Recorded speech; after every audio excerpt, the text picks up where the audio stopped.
Hello, and welcome to my YouTube channel, Reading Little Blue Books, out loud, while stoned. Today, we will begin part number 4 of Little Blue Book number 93. And it is titled, How to Live 100 Years by Lewis Cornaro. And this book was actually first published in the 1500s. And this is the translated from the Italian of Venice edition of 1612. So, in the 1500s, they were figuring out how to live to be 100 years old. Fascinating. Without all the modern conveniences of modern medicine and technology, I find it fascinating. Okay. Here we go. Some allege that many, without leading such a life, have lived to 100, and that in constant health, though they eat a great deal and used indiscriminately every kind of viands and wine, and therefore flatter themselves that they shall be equally fortunate. But in this they are guilty of two mistakes. The first is that it is not 1 in 100,000 that ever attains that happiness.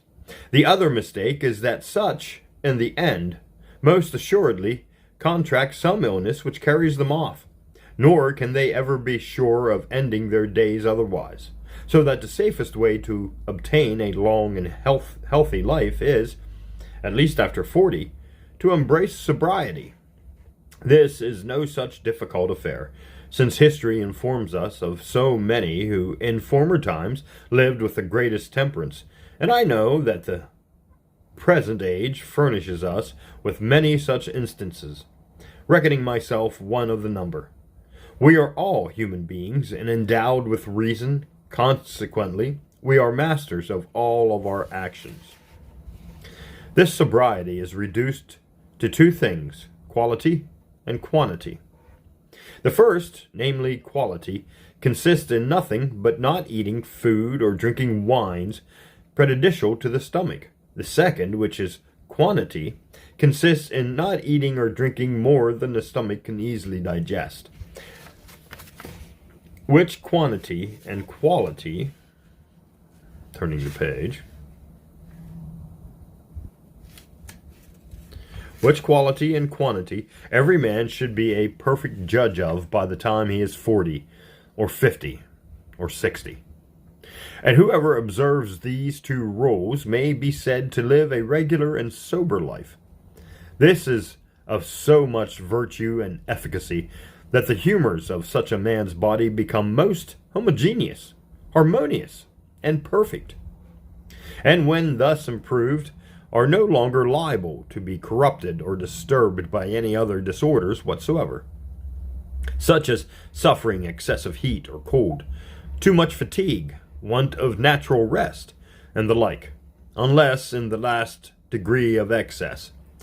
Wherefore, since the humors of persons who observe these two rules relative to eating and drinking cannot possibly be corrupted and endanger acute diseases, the sources of an untimely death, every man is bound to comply with them. For whoever acts otherwise, living a disorderly instead of a regular life, is constantly exposed to disease and mortality, as well in consequence of such disorders as of others without number, each of which is capable of producing the same destructive effect. It is indeed true that even those who observe the two rules relating to diet, the observance of which constitutes a sober life, may, by committing any one of the other irregularities, find himself the worse for it a day or two, but not so as to breed a fever. He may likewise be affected by the revolutions of the heavens, but neither the heavens nor those irregularities are capable of corrupting the humors of a temperate person, and it is but reasonable and natural it should be so, as the two irregularities of diet are interior and the others exterior. But as there are some persons stricken in years, who are, notwithstanding, very gluttonous, and allege that neither the quantities nor quality of their diet make any impression upon them, and therefore eat a great deal, and of everything without distinction, and indulge themselves equally in point of drinking, because they do not know in what part of their bodies their stomachs are situated. Such, no doubt, are beyond all measure, sensual, and slaves to gluttony. To these I answer, that what they say is impossible in the nature of things, because it is impossible that every man who comes into the world should not bring with him a hot, a cold, or a temperate constitution, and that hot foods should agree with hot constitutions, cold with cold ones, and things that are not of a temperate nature with temperate ones, is likewise impossible in nature. After all, these epicures must allow that they are now and then out of order, and that they cure themselves by taking evacuating medicines and observing a strict diet. Whence it appears that their being out of order is owing to their eating too much and of things disagreeing with their stomach. There are other old gluttons who say that it is necessary they should eat and drink a great deal to keep up their natural heat, which is constantly diminishing as they advance in years, and that it is therefore necessary to eat heartily, and of such things as... Turning of the page. And of such things as please their palate, be they hot, cold, or temperate, and that, were they to lead a sober life, it would be a short one. To these I answer that our kind mother, Nature, in order that old men may live still to a greater age, has contrived matters so that they should be able to subsist on little, as I do. For large quantities of food cannot be digested by old and feeble stomachs, nor should such persons be afraid of shortening their days by eating too little, since when they happen to be indisposed, they recover by lessening the quantity of their food. For it is a trifle they eat, when confined to a regimen, by observing which they get rid of their disorder. Now, if by reducing themselves to a very small quantity of food they recover from the jaws of death, how can they doubt but that with an increase of diet, still inconsistent, however, with sobriety, they will be able to support nature when in perfect health? Others say that it is better for a man to suffer every year 3 or 4 returns of his usual disorders, such as the gout, pain in the side, and the like, than be tormented the whole year by not indulging his appetite, and eating everything his palate likes best, since by a good regimen alone he is sure to get the better of such attacks. To this I answer, that our natural heat, growing less and less as we advance in years, no regimen can retain virtue sufficient to conquer the malignity with which disorders of repetition are ever attained, or ever attended, so that he must die, at least, of these periodical disorders, because they abridge life as health prolongs it. Others pretend that it is much better to live 10 years less than not indulge one's appetite. To this I answer that longevity ought to be highly valued by men of parts. As to others, it is no great matter if it is not duly prized by them, since they are a disgrace to mankind, so that their death is rather a service to the public. But it is a great misfortune that men of bright parts should be cut off in that manner, since he who is already a cardinal might perhaps by living to 80 attain the papal crown, and in this state may, by living some years extraordinary, may acquire the ducal dignity. And so in regard to letters, by which a man may rise so as to be considered as a god upon earth, and the like in every other profession. There are others who, though their stomachs become weaker and weaker with respect to digestion as they advance in years, cannot, however, be brought to retrench the quantity of their food. May they rather increase it, and because they find themselves unable to digest the great quantity of food with which they must load their stomachs by eating twice in the 24 hours, they make a resolution to eat but once, that the long interval between one meal and the other may enable them to eat at one sitting as much as they used to do in two. Thus, they eat till their stomachs, overburdened with much food, pall and sicken, and change the superfluous food into bad humors, which kill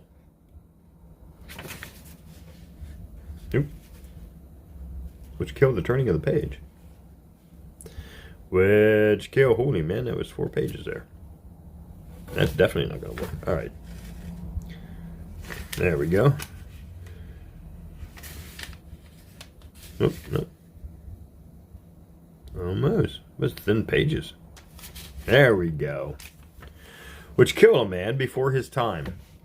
I never knew any person who led that kind of life lived to be very old. All these old men I have been speaking of would live long if, as they advanced in years, they lessened the quantity of their food and eat oftener, but little at a time. For old stomachs cannot digest large quantities of food.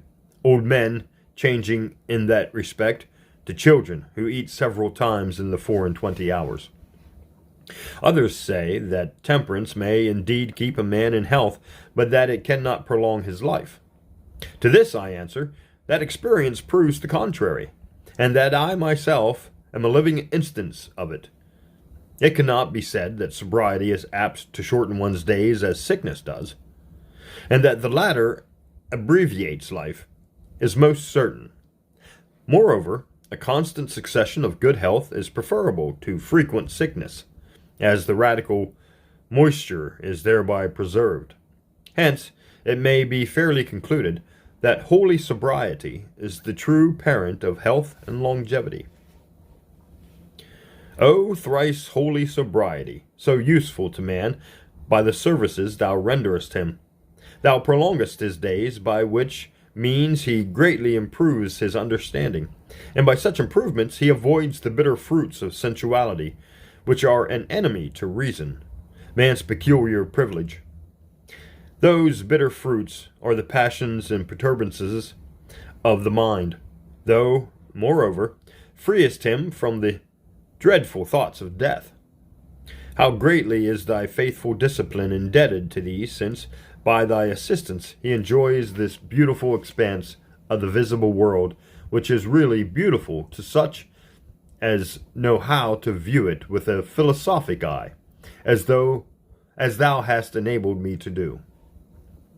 Nor could I, at any other time of life, even when I was young, but altogether debauched by an irregular life, perceive its beauties, though I spared no pains or expense to enjoy every season of life. But I found that all the pleasures of that age had their alloy, so that I never knew till I grew old that the world was beautiful. O truly happy life, which, over and above all these favors conferred on thine old man, hath so improved and perfected his stomach, that he has now a better relish for his dry bread than he had formerly and in his youth, for the most exquisite dainties. And all this he has compassed by acting rationally, knowing that bread is above all things man's proper food, when seasoned by a good appetite, and whilst a man leads a sober life, he may be sure of never wanting that natural sauce, because by always eating little, the stomach, not being much burdened, need not wait long to have an appetite.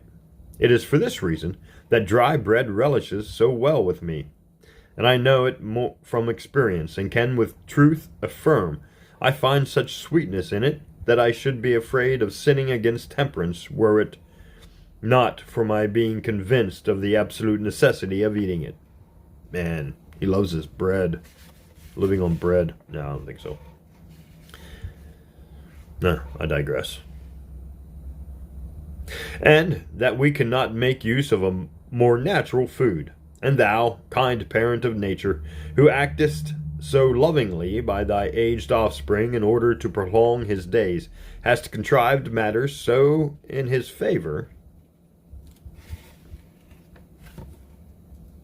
So in his favor, that he can live upon very little, and in order to add to the flavor, and do him still greater service, hast made him sensible that, as in his youth he used to eat twice a day, when he arrived at old age, he ought to divide that food of which he was accustomed hereto to make but 2 meals into 4, because thus divided it will be more easily digested. And, as in his youth he made but 2 meals in the day, he should in his old age make 4, provided, however, he lessen the quantity as his years increase. And this is what I do, agreeably to my own experience, and therefore my spirits, not oppressed by much food, but barely kept up, are always brisk, especially after eating. So that I am accustomed then to sing a song, and afterwards to write. Boy, he's a happy fellow after he has his bread. Nor do I find myself the worse for writing immediately after meals, nor is my understanding ever clearer, nor am I apt to be drowsy, the food I take being in too small a quantity to send up any fumes to the brain. Oh, how advantageous it is to an old man to eat but little. Accordingly, I, who know it, eat but just enough to keep body and soul together. And the things I eat are as follows. First, bread. No shit. Panadoo. No idea. Some broth with an egg in it. Or such other good kinds of soup or spoon meat. I don't know what spoon meat is. Of flesh meat, I eat veal, kid, and mutton. I eat poultry of every kind. I eat partridges, and other birds such as thrushes. I likewise eat fish, for instance, the goldeny, and the like, amongst sea fish, and the pike, and such like, amongst freshwater fish. All these things are fit for an old man, and therefore he ought to be content with them. And considering their number and variety, not hanker after others. Such old men as are too poor to allow themselves provisions of this kind, may do very well with bread. Man loves his bread. Panadoo and eggs. Things which no poor man can want, unless it be common beggars, and, as we call them, vagabonds, about whom we are not bound to make ourselves uneasy, since they have brought themselves to that pass by their indolence. In other words, it's their fault. And had better be dead than alive, for they are a disgrace to human nature. Oof, well, he's rough on the poor. But, though a poor man should eat nothing but bread, panadoo, and eggs, there is no necessity for his eating more than his stomach can digest. And whoever does not trespass in point of either quantity or quality cannot die but by mere dissolution. Oh, what a difference there is between a regular and an irregular life. One gives longevity and health. The other produces disease and untimely deaths. Oh, unhappy, wretched life, my sworn enemy, who are good for nothing but to murder those who follow thee. Wow.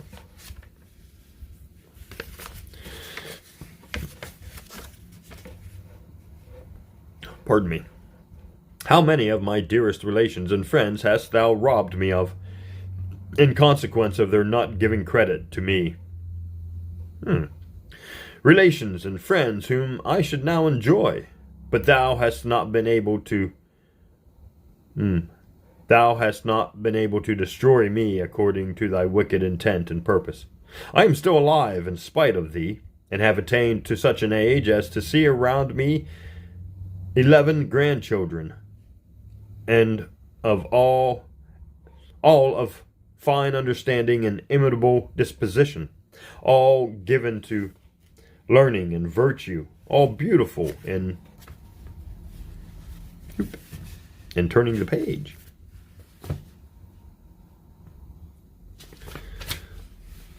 Nope, not yet. All beautiful in there. In their persons, and lovely in their manners, whom, had I obeyed thy dictates, I should never have beheld. Nor should I enjoy those beautiful and convenient apartments which I have built from the ground, with such a variety of gardens as required no small time to attain their present degree of perfection. No!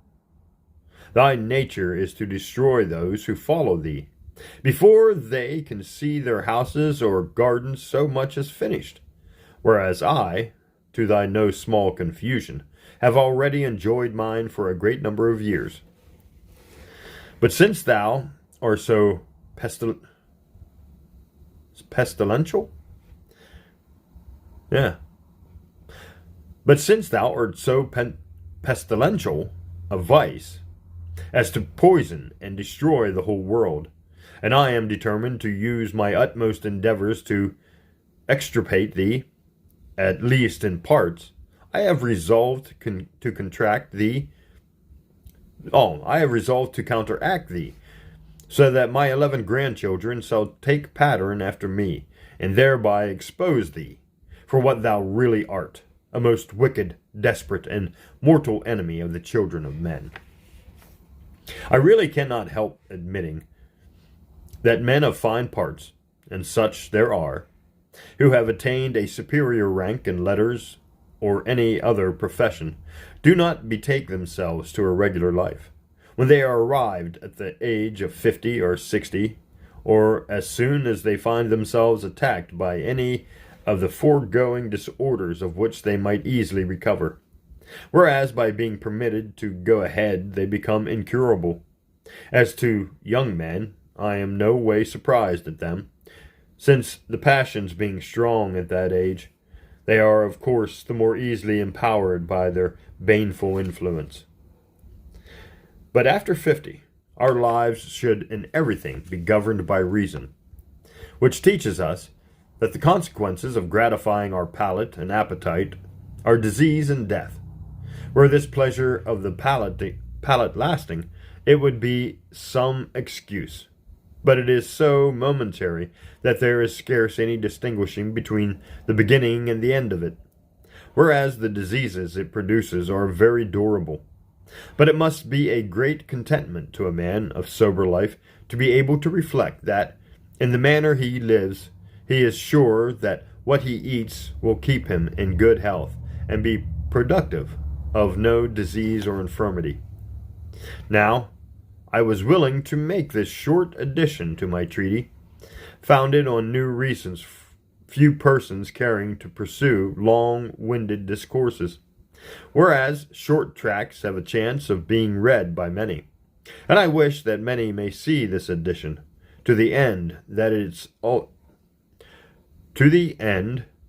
its utility may be more extensive. And where are we? Okay. Let's see the decision, because that is the end of that chapter. And our next one is an earnest exhortation. Now, should I stop here and then use this other one? Let's see, how many pages is this? Okay, that one's about 20 pages. Okay. Well, here's what we're going to do. This comes to the end of Little Blue Book number 93, How to Live 100 Years, written by Lewis Cornaro, Part 4. Thank you for listening, and join me in Part 5, the final part to this book.